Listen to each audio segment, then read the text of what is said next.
Classes में आप सभी का स्वागत है। Utkarshani online classes welcomes you. Today we will discuss area of triangle, how to find the area of the triangle when three coordinates are given. बच्चों, आज हम कक्षा 10 में एक ऐसा विषय पढ़ेंगे जिसमें त्रिभुज का क्षेत्रफल ज्ञात करना है जब हमें तीनों निर्देशांक दिए हो। और जो त्रिभुज का फॉर्मूला है क्षेत्रफल निकालने का, उसको हमें याद रखने के लिए दो विधियां हमने बताई है। जो सी विधि आपको अच्छी लगे, जिससे आप जल्दी से इस सवाल को कर सकें, आप उसको याद रख सकते हैं। So here we discuss two methods, method 1 and method 2, which is convenient to you to find out the area. So let's start. Find out the area of this triangle ABC where the coordinates are given. So first of all, write x1, x2, x3 in first line, in second line y1, y2, y3, and in the third line 1, 1, 1. जब हमें तीनों निर्देशांक पता है तो इसमें x1, x2 और x3 को पहली पंक्ति में रखेंगे, फिर y1, y2 और y3 को दूसरी पंक्ति में रखेंगे और एक एक एक लिख देंगे। अब इसको सॉल्व करने के लिए आगे 1/2 होगा। आप इसमें जब x1 को करेंगे लेंगे तो इस पंक्ति और इस स्तंभ को आप काट देंगे और आप देखिए x1 और के सामने y2, y3, 1, 1 बचेगा, फिर plus then minus x2,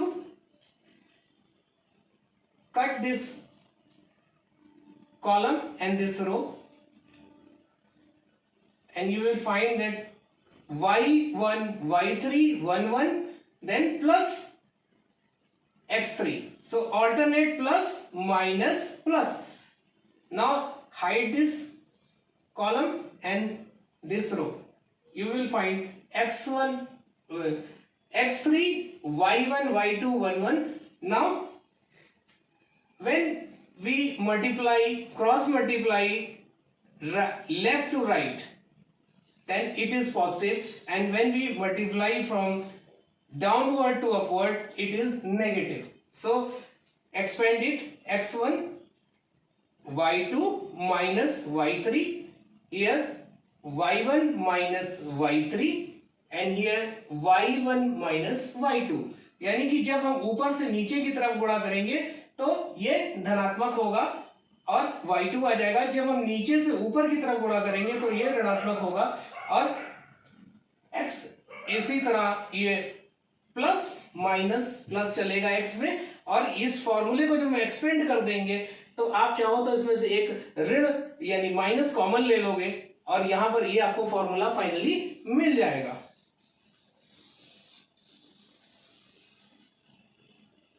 In the second method, start from x1, y1, then x2, y3, y2, and x3, y3, and we have now once again we come to the starting point, that is x1, y1. ऊपर से नीचे गुणा करेंगे तो positive होगा, नीचे से ऊपर गुणा करेंगे तो नेगेटिव होगा, और इसको जब हम एक्सपेंड करेंगे तो x1, y2 minus x2, y1 plus x2, y3 minus x3, y2 plus x3, y1 minus x1, y3. Now there are two methods to find out the area of a triangle. यहां पर हमें दो तरीके से हम सूत्र को याद रख सकते हैं। जो सा मेथड आपको अच्छा लगे उससे आप ये सूत्र आपने याद कर लिया है। अब इसको बिल्कुल भी आपको याद करने की जरूरत नहीं है, इसको आप ऐसे लिख करके ट्रिक से बना सकते हैं और नाउ इसमें हम वैल्यूज को पुट कर सकते हैं। यहां पर जहां से हम शुरू करेंगे, x1, y1 से शुरू किया, फिर x2, y2, फिर x3, y3, और फिर सर्कुलर पाथ में फिर हमने जहां से स्टार्ट किया वहीं पर हम एंड करेंगे, यानी x1, y1 से। तो यहां पर जब ऊपर से नीचे मल्टीप्लाई करेंगे तो पॉजिटिव होगा, जब नीचे से ऊपर मल्टीप्लाई करेंगे तो नेगेटिव होगा। सो either we use this formula or this formula, both are equal. Now we will solve a question how we can find find the area of the triangle. So यहाँ पर जो हमें निर्देशांक दिए हुए ए बी सी, हम इसको बना सकते हैं और हमने कक्षा 9 में पढ़ा है कि कैसे हम कोऑर्डिनेट से किस किस कोऑर्डिनेट में होंगे, किस किस चतुर्भुज में होंगे, चतुर्थांश में होंगे, हमें पता है। और इससे हमने एक ट्राइंगल एबीसी फॉर्म कर लिया है। ए को हम x1 y1 मान लेंगे कोऑर्डिनेट्स को, बी के कोऑर्डिनेट्स को x2 y2 मान लेंगे और सी के कोऑर्डिनेट को x3 y3 मान लेंगे। Now we put the value in both methods, in both formula and get the answer. Now start from first method. So here the x1 y1 x2 y2 and x3 y3.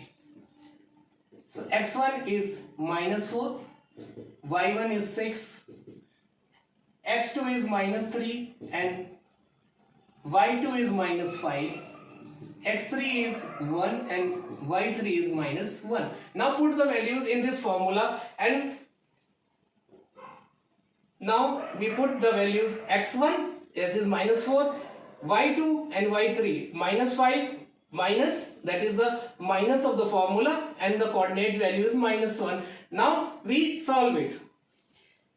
अब हम इसको हल करेंगे और -4 और ये सॉल्व होकर के -4 आ जाएगा, यहाँ पर -3 -7 और ये 11, यानी कि 16 21 और 11 इसको जोड़ करके हम देखेंगे तो ये 48 आ जाएगा. Now the value is 24.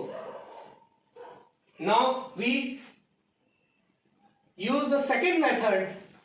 So x1 y1 x2 y2 x3 y3, और जहां से हम स्टार्ट करेंगे यानी x1 y1 को फिर से हम लिख देंगे और यहां पर ऊपर से नीचे जब हम चलेंगे तो पॉजिटिव वैल्यू लेंगे और नीचे से ऊपर जब मल्टीप्लाई करेंगे तो उसको माइनस वैल्यू लेंगे. Now put the values in the formula and we gate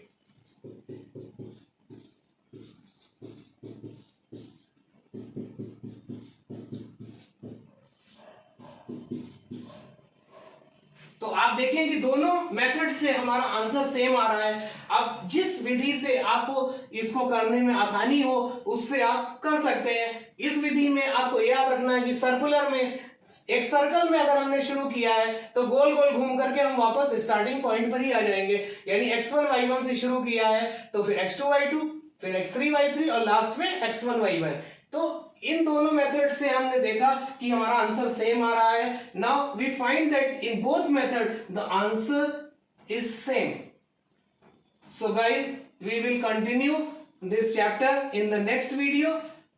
अगर आपने हमारे चैनल को अभी तक सब्सक्राइब ना किया हो तो उसको सब्सक्राइब जरूर करें, बेल आइकन को प्रेस करें ताकि नए नोटिफिकेशन आपको मिलते रहे. मिलते हैं अगली क्लास में. धन्यवाद.